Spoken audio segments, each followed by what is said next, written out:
This session is everything you wanted from broker-side filtering and more. And it's focusing on a use case that we did for another customer, building personalized feeds using Apache Pulsar and Apache Pulsar only.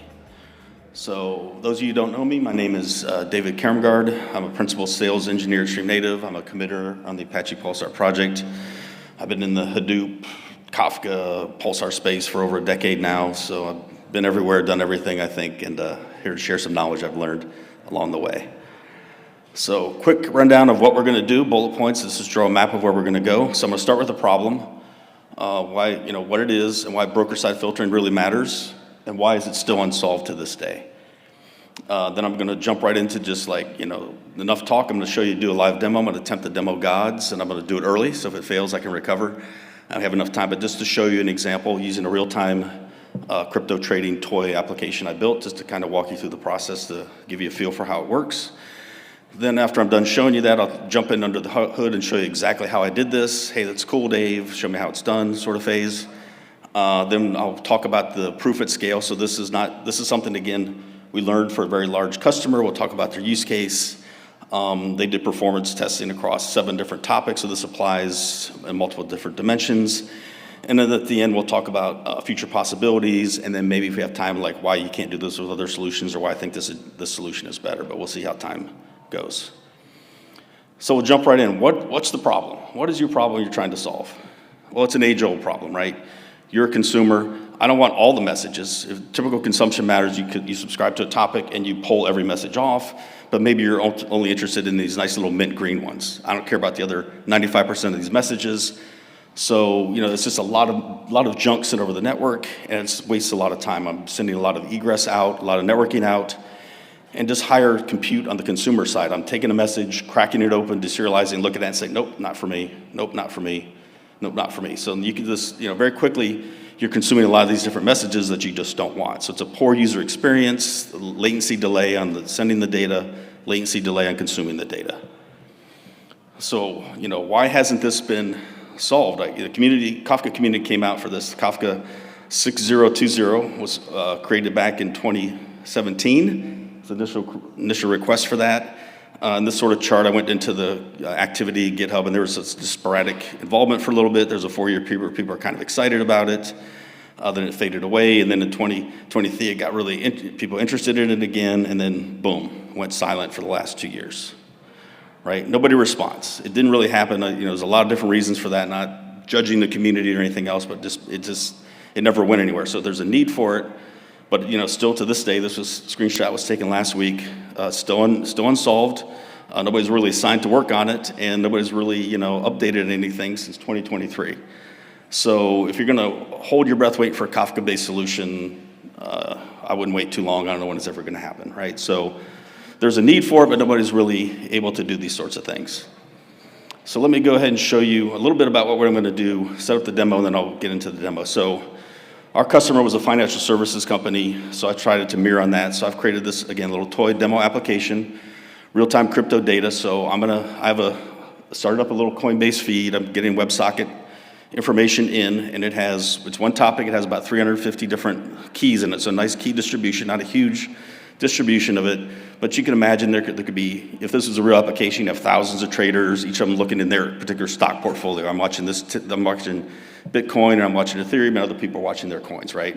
But you don't want to have 1,000 consumers attaching to this WebSocket and pulling down all of this data and only looking at their 2 or 3 bits in their UI, right? So this is going to show you at high scale, you have hundreds of messages per second, and so you can very quickly drop each UI getting 35,000 messages a second to somewhere around 500, right? So drastically reducing the data volume that each consumer gets in their user interface. So at a high level, there's just one topic. It's called the Coinbase ticker feed, very uneventful or unimaginative topic name, but that's what it is. That's where the data comes from, and you can see there's hundreds of different keys in there, but there's going to be one filter, one application in there that does filtering for all the consumers, thousands of consumers. So you can scale up at least, maybe we'll get to the point about scalability, but it's one deployment, and maybe you do multiple instances of it once you reach a certain scale. And how this is going to do is I'm going to read this data out. So you're going to, as a consumer, come in and say, I'm interested in these stocks, these tickers. We'll register that information into the filter. And then they'll create a unique topic for each individual trader, each account ID. So there's a portfolio one to track your portfolio, and there's a watch list one for the ones you went through the watch list and said, I'm interested in these. And it'll create these separate topics, but then the consumers, the application wires them together, say this is your topic, and you'll get just that data back. And so you're dropping 99% of the data you don't want on the consumer side, but still getting a curated topic of your own symbols that you're actually interested in, right? So this is showing some accounts want just one key, some accounts want multiple keys.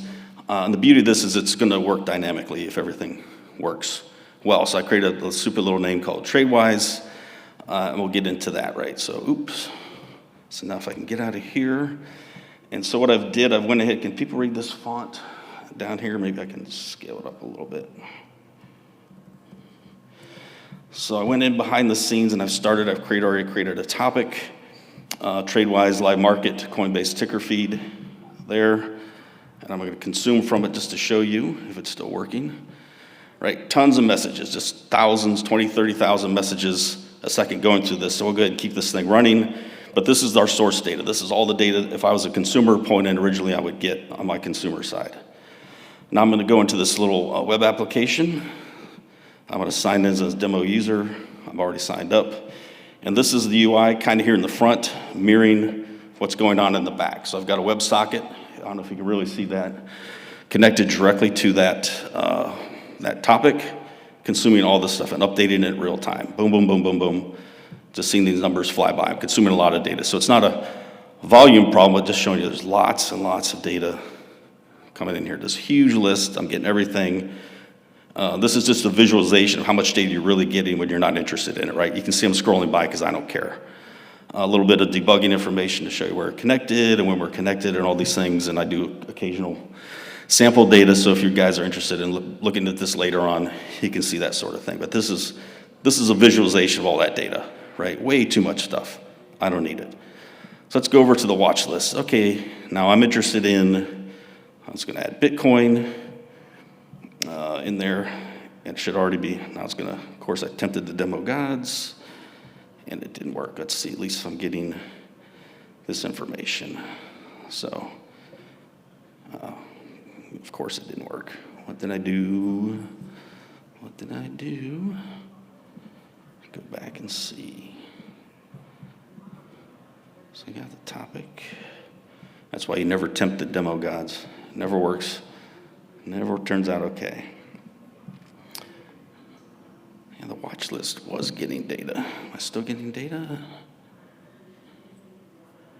What's going on? What's going on? Let me try and log out and log back in. Give it a kick. Try this again. Add another one. Yeah, this guy. No, it's just not kicking on. So I blame the web UI for this. Maybe it's my coding skills. Well, had this worked, there would be a topic here. I've created a separate topic here, and you would see that it was filtering out just the things in the cryptocurrency. So I would have reduced the volume significantly. I just wish this would have worked. I spent weeks on this. Let me add one. Maybe I'll try trading it.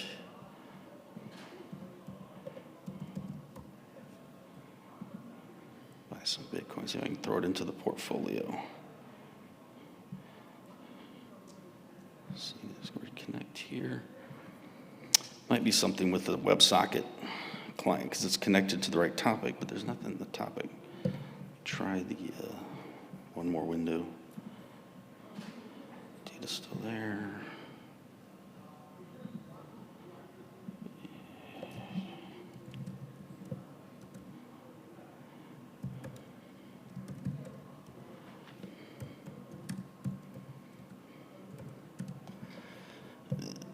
What is the command for this? Sorry. Maybe the filter isn't working, so I'll have to retry the filter just to update it.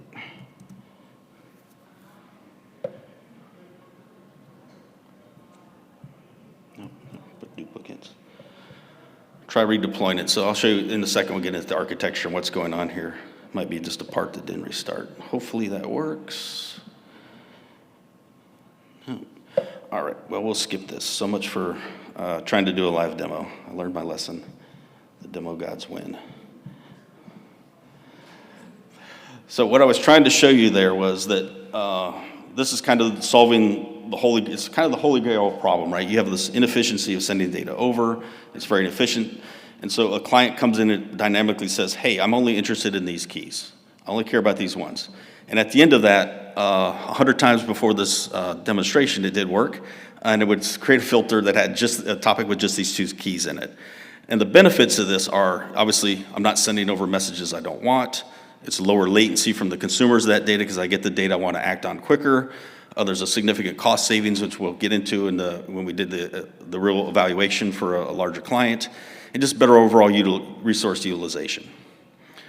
So, Dave, how did you not do what you were supposed to show us, right? But it was supposed to work, but it's basically 2 parts. So it's still all within Apache Pulsar. There is no additional engine and other thing like that. It consists of exactly 2 key components.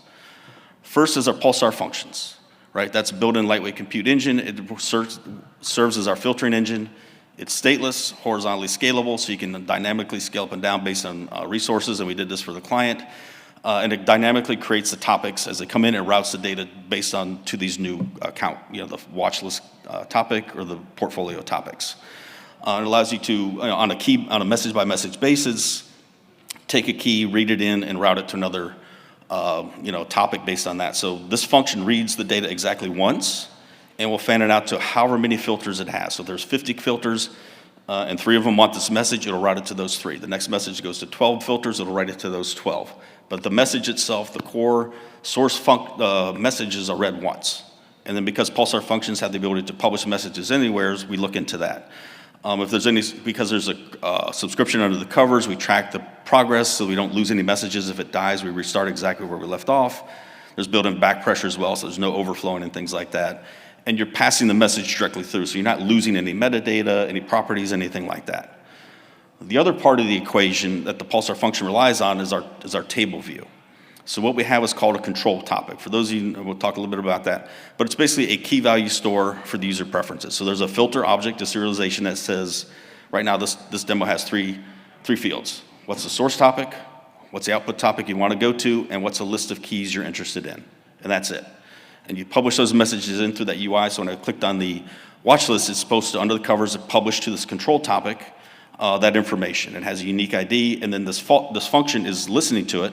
It has a table view on that same topic. It says, oh, okay, these are the filters I have to apply. So for every message that comes in, I'm going to apply this filter. Does this key match one of those 3 in the list, whatever it was? If yes, I write it to its output topic. If not, I just skip it, and that's it. And it's because it's a distributed store, it gives you the value of like having a database built into your Pulsar function, and you can access this information and dynamically change it. That's the key. I can go to the UI. And the cool part was I was going to show you Bitcoin, and then it's running, and I'd go and add another item to the watch list, and you'd see that one pop up. And I don't change any code. There's nothing restarted, nothing, no reconfiguration done. It just dynamically reads that information because I'm publishing it to a topic, and the table view reads that one instantaneously. So this is a high-level view of what the topic does. It's a Pulsar function does. It has a table view over the filters, right? And it gets that information in live. Every time a record comes in, it just says gets it. And it can get the source topic, so where did this message come from? So this allows you to have a single function support consumption from multiple topics. The test case we did had 7 different topics. So if you're sorting only by keys and you don't care, you can consume this. You don't have to have one per topic. You can have multiple topics supported with that. I take that information out, I got the key, and then like I said, for each one in that table view, I grab the filter. Does it match on the source topic? Is this the one I'm looking at? Does the key match? If so, I just create a new output right out. In this case, I'm serializing as a string, but you can serialize it as whatever you want. You can pre-serialize it if you know what that type is. You can store that information in another table view, and that's it. You send it out asynchronously, and then you have some logic at the end that just basically acknowledges it once it's been produced to the output topic, and that's it. So we're looking at what 15, 20 lines of code here that'll do all that information, all that filtering for you. right? On the table view side, right, you just put this information in there. So on this is code I have in that little repo. I'm doing an update to the watch list as it comes in, and I say save it.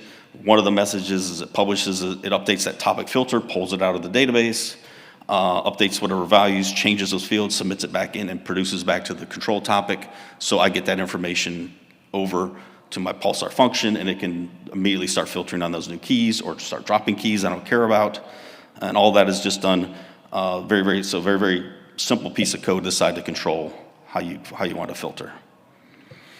So what I like about this design is there's built-in scalability, right? Because we're using functions, you can use any sort of standard subscription type you like with Pulsar, and because this is financial services specifically, and you want a key ordering matters, as Laurie shared with us, it's kind of a complex problem, but you can use the key shared subscription type. Guaranteed by key ordering is maintained so that you get the symbols and the changes in real time in the order that they occurred. But what the key shared allows you to do, one of the advantages is you can scale beyond the number of physical partitions, right? So I'm just showing you here, let's just say you have 3 different partitions. If you do a key shared subscription, you can have 7, or you can have 10. And why that matters is because each one of these, once you fan out this information, each one of these functions, these purple lambda symbols here represent an instance of my multi-filter function. It's getting a subset of the data. So it's handling its own set of keys, this one's handling its set of keys, et cetera. And so I can scale out equal to the number of keys you have in that topic. If you have millions of topics, then that's fine. I can scale it out as many as you want and parallelize up to the number of keys you have. So it's really a great thing, and you can distribute the load. So if you're worried about latency, you can scale up the number of processors and make sure nothing's backlogging and things like that. And so they scale, and when you auto scale, which we'll talk about next in the Pulsar functions, they automatically create a new instance. They do the auto splitting, so you get your own set of keys. The other part then is Pulsar functions auto scale. So they have built into them, you can have resource metrics that come in, and we leverage, because they run as Kubernetes pods, we can leverage the horizontal pod autoscaler and a metric server to say, hey, watch the metrics on this pod. I want to trigger a scaling event over certain things. You can have predefined ones that we use for the test with CPU utilization over 75%, memory utilization over a certain percentage, or you can build your own custom metrics as well to say backlog reaches a certain number. I can trigger up another function, and I can drain that backlog quickly.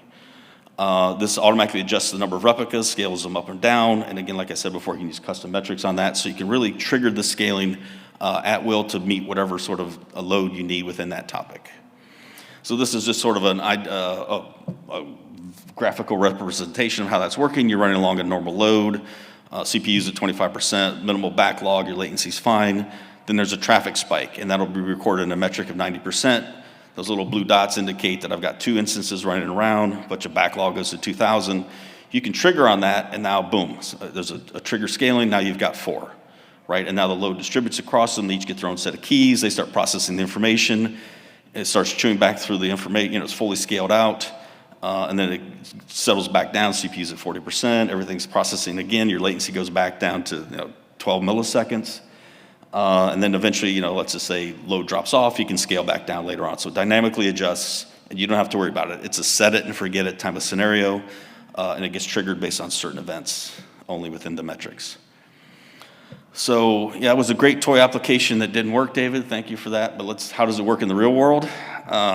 So the inspiration was, I can't share the customer, but it's a real-time financial market data. They're going to offer it as a system, right? So you can imagine if my application worked, I wouldn't be the only user of that. There'd be thousands of those, tens of thousands, hundreds of thousands, each getting their own copy of the data. And in their use case, they had 7 different feeds. There I was showing one, they had 7 different topics. We were able to handle all of those with a single function. And their peak load could be up to 150 million messages a second, per hour. That's like just under 42,000 a second during active trading periods. Aggregate of 20 gigabytes of data going through the system right at any point in time. Now, you don't want to send that 40 gigabytes out times 1,000 customers. You just can't handle it. The AWS would love you to death, but you couldn't afford that, right? So this is how it came up to be, how we decided to attack the problem. So we did iterative testing to maximize the throughput per a functional unit by CPU.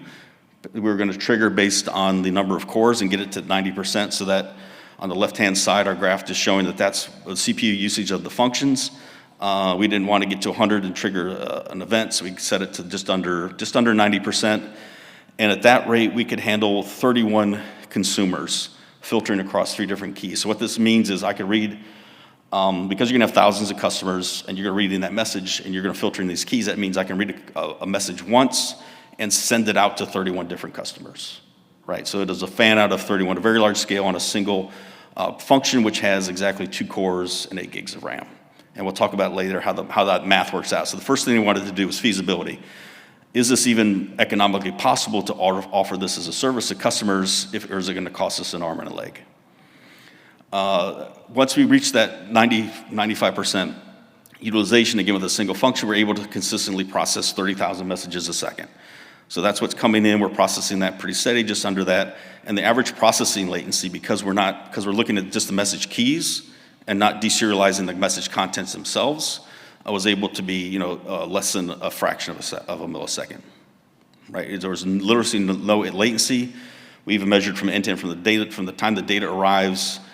In Pulsar, we timestamp it by the time they get it on their consumer and show it in the UI. We timestamp that. The end-to-end was around 20 milliseconds total. And the Pulsar function, this application was adding, less than 1/10 of that time. So really no overhead with this. And this is just showing it at that rate of 30,000 messages a second, it was filtering out and sending out about 5,000 of those. So it's filtering out 25,000 of those. So dropping, roughly 75% of the messages. And sending out 170 messages a second out from a single function. Then we determined scalability, right? Okay, will this thing scale? Does it scale linearly is the next question. We made sure that the triggering was scaled automatically. These events would happen, so we're filtering trades, we're filtering different asks and bids and things like that. And events would create a trigger, and that was fine, and we could guarantee that it still maintained those same baseline performance. It was still fanning out about 31 consumers per function. And this is just kind of showing you that. So each one of these lines is the data in coming into a function instance and each one going out. And you can see that it's a mirror. So this is 31x coming out at the bottom versus what's coming in. And that's consistent across all of those. So they were able to mirror exactly that. So we scaled it up to 20 instances total. Each could process those 30,000 messages per second and send out 10, 20, 30x that based on what the filter configurations were. So the calculus comes out in terms of costing is like this. Everything's about trades, right? So are you willing to trade compute for network? Well, I would say yes, based on math, this kind of makes sense. Would you be willing to trade give me $62 for something that's worth $16,000, right? It's a pretty easy conversation. How's that math come up, right? So the performance we were able to get by dropping 75, 80% of this message, let's just say you can eliminate 95% of the network traffic, even at small throughput, something like this, right? 30 megabits per second. That's not a very big workload, all right? But if you're fanning out, 31 consumers are all getting that data. That's where the multiplicative factor comes in. So again, I'm a website. Everybody wants to see their data. I can't send all of it. If you're able to just drop 95% of that, you're sending maybe 5 megabytes per second times 31 out. Everybody's getting roughly the same distribution. You're saving 755 megabytes per second. Over a month, that's 240 terabytes. And in AWS for egress data especially, which they love to charge you for, out over the internet, that would be $16,000. To run that function and everything inside of it, could run on a single, what I have it there, M6A large instance, which would be $62 for the month. So pretty intuitive, kind of case makes itself, and this is small scale. I'm not making artificial numbers up or something like this. That's not a big workload. That's not even 30 megabytes per second is really nothing. So it just gets better over time. So future work and improvements, right? So we did this for beta, promising results, obviously, but it's just simple. It's based on keys right now. But there's a lot of things you can do filtering on when you start thinking about it. Message properties. Every Pulsar message has properties, so you can do something like property filtering. If you wanted to crack open some of the message contents and do content-based routing, you could do that. Since the filter objects themselves are external to the messages, you don't have to filter just at what's on side of it, which is cool as well. I can turn on in that message. I can say active or inactive. So in that UI, I can say, oh, filter's inactive. Boop, turns it off. turn it back on, or hours a day. What hours a day? This is turn. So you can always have this filter on, it just blocks it, and then when it's 9 a.m. to turn on, hey, the market's open, everybody wants their data, turn it back on, right? And start sending the data out. So just, just a few different things, and then kind of another use case, we had a customer who uses JMS. Those of you old enough to remember JMS, they the first official messaging standard, they had this concept called selectors. You could put in your subscriber to say, I want to listen to this topic, but I want to filter in if the ticker's inside this particular set, and it's from this exchange, I can do that. And you can put it right into the code, and it propagates into these functions, and then they can do those sorts of things. And that's just the tip of the iceberg. There's lots of other things you could potentially do with this as well. So the key takeaways from this is that dynamic filtering is possible today with Pulsar and only Pulsar. And if you have just two key tools in the tool set, table view and functions are a very powerful combination to filter out 95% of your data. And it can scale. It's got built-in scalability, can scale to hundreds of thousands of messages with very, very little latency. And it works for many use cases, right? Crypto, this is just one of them. IoT, anything you want. Anybody that consumes data at high volumes with only a few set of keys can benefit from that, right? So it is a very, very applicable pattern to a lot of different use cases. I guess we have time, since my demo blew up spectacularly, to get into a little bit of alternative approaches. So everybody's like, well, why hasn't somebody solved this before, right? So why not K-Streams or Flink or some other third-party system? There's some other people talking about these processing engines that do that, right? In theory, it's doable, right? My first reaction to people say, why not K-Streams? I'm like, well, Kafka 6020 has been open for 8 years. Nobody in the Kafka community proposed K-Streams. They probably didn't do it for a reason, right?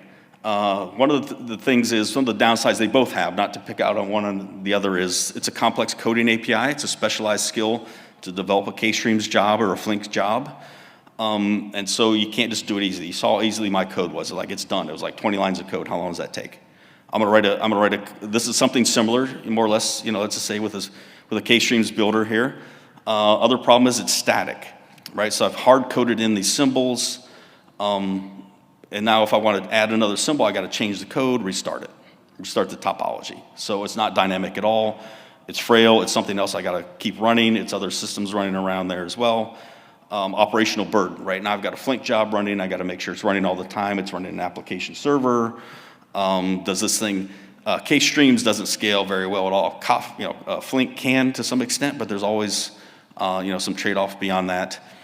And you can't do it with a Kafka system because your consumer groups, you're limited to the number of partitions, so your scalability is limited as well. Operational overhead, there's another system you have to maintain and upgrade and all these sorts of things and count for downtimes.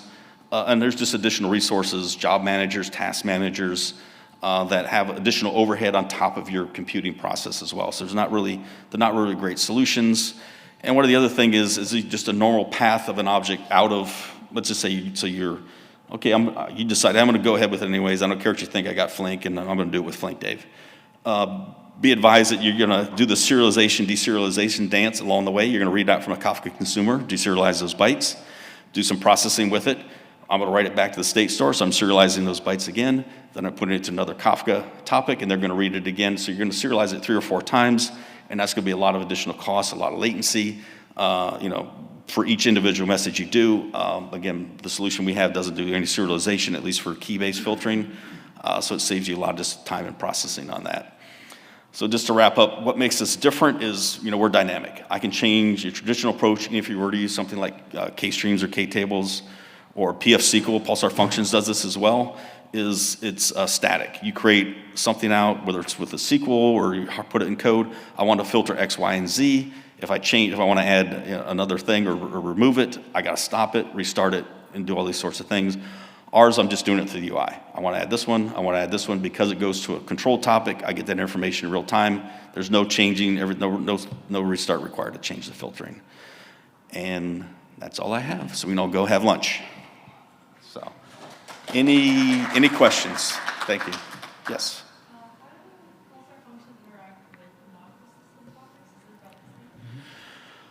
So the question was, how do Pulsar Functions interact with non-persistent topics? They can consume from those. It's just not recommended. Non-persistent topics basically serve data out of the broker cache. So when a message comes into Pulsar, what we do is we put it in a local broker cache. We do our at quorum, we write it out to bookkeeper, and then we get the quorum back. We send it, we've got persisted 2 copies. We send an ACK back to the producer, say we've got it. But then if a consumer comes along and wants to read that message, we serve it out of the cache because we know it's persistent and durable and we have a copy of it. So persistent topics work on very limited that, and if a broker topic reassignment or broker goes away because it's in memory, you lose all your memory. So it's doable but not recommended. Yeah, great question. Yes, sir. I know that broker-side filtering can also be achieved with Pulsar entry filters. I'm curious, would you recommend those in certain use cases? Yeah, that's a great question. So there was a previous solution called Pulsar entry filters. It runs within the broker itself. Laurie could probably speak a little bit more to that. A coworker was just here before, but basically the problem with that is you're cracking an entire entry, right? So you're not filtering individual message. An entry is the batches we talked about so I'm batching a lot of messages together. I'm persisting that somewhere, and then the broker goes and fetches that, and you crack open this entire thing. So you're really deserializing a lot of bytes to find that one needle in the haystack, and you send it out. So it has its uses, but I think this approach is a little more efficient. They both have their pros and cons. I would say in general it's not good. It's generally an anti-pattern we've learned in the community is to not run separate processes in the brokers because they compete for resources, right? So if you have this really heavy filter, let's say, and there's a lot of messages that happen, it could steal a lot of CPU from your broker. Your consumers downstream are like, what's going on? My latency's high and that's going on. It's because this other process running inside this broker is doing a lot of work, like topic compaction or whatever. That's why we've moved topic compaction out of Pulsar to say, hey, do it over here so the brokers get all the cores and all the RAM and you're not competing for resources, noisy neighbor within your broker process. Question in the back. Is there any way to have this filters applied like a proxy without putting this data, the output in another partition or another topic? So the question is there a way to put this data, proxy it somewhere or stage it somewhere other than a topic? Yeah, as a consumer, I will be consuming from the same topic, assuming that the filter is in between, and I don't have to kind of create a new topic and then push that filter data into the topic. Mm-hmm. Okay, is that a possibility? I guess I hadn't thought of that. When I thought about it, to me, the natural place to put it, because my goal is to make it available to a WebSocket consumer somewhere. And so the natural mechanism for sending data to a consumer is a topic. You probably could write it somewhere else. I mean, it's just, it's theoretical doable, but to me, topics make the most sense. And topics are cheap, at least in Pulsar with the Oxia thing, you have 10 million topics. And so I start to think of them cheap now as I think about database tables, create a temporary table, do whatever to do my logic with it and drop it. I think they're very cheap as well, but I guess it's possible, yeah. Thank you for the question. Any other questions beside why my demo didn't work? I don't know. All right, with that, I won't keep you from lunch anymore. Please go enjoy lunch.